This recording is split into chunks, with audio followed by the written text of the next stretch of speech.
line লগাই ৰেলত বহাই মোক হিমন্তই কৈ আছে বোলে তোমাৰ বেছি উৎপাত হৈছে তোমাৰ ৰাহুল হাল কাটছি দাদা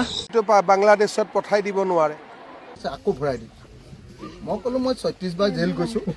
৩৬ বাৰ জেল গাওঁতে মই এবাৰো মাৰ খোৱা নাই চব আমি দাদা গতিকে ইয়াতো অলপ অত্যাচাৰ কৰি থাকিব লাগিব তাত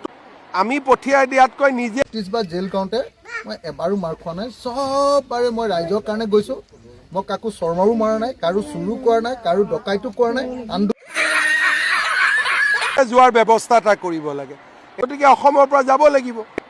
গতিকে আন্দোলনৰ যিটো ধাৰণা আৰু মোৰ ধাৰণাটো বেলেগ কিন্তু তুমি যে মই এনেকৈ যে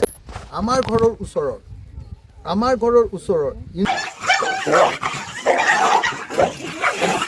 মোৰ ধাৰণাটো হ'ল অসমত মাটি নিদিব গাড়ী নিদিব মোৰ ধাৰণাটো বেলেগ প্ৰত্যেক দিনাই পালোঁ পঠালোঁ ইঞ্জিনিয়াৰটোৰ ঘৰত আলফাৰ নামত পইচা তুলিবলৈ দাবী কৰিবলৈ পইচা ডিমাণ্ড কৰিবলৈ আহিছিলা এতিয়া যে চানমাৰী থানাই তোমাক ধৰি নিছে ভুল হয়েছে আৰু যিখিনি ভিতৰত আছে এনেকুৱা এটা পৰিৱেশ সৃষ্টি কৰক যে তেওঁলোকে ভিতৰত যাতে থাকিব নোৱাৰা হৈ যায় এইটো কয় চিভিল ডিজঅবিডিয়েঞ্চ মহাত্মা গান্ধীৰ নন কোঅপাৰেশ্যন নিছিলে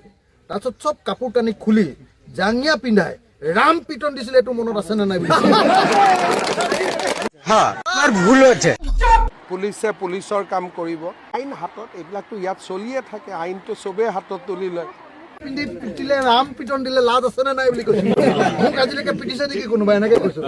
বুজিছে মই এনেকে কোৱা মানুহ গতিকে মই ক'ত মানুহলৈ চিএমলৈ হিমন্তলৈ মই ভয় কৰা মানুহ নেকি এইবাৰ সেইকাৰণে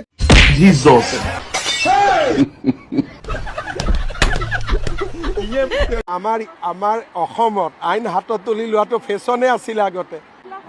মই যদি কিবা এইটো এটা সামাজিক সমস্যা আছে এদিন গুৱাহাটীত আহি মোক আপুনি লগ কৰিব মই আলোচনা কৰিম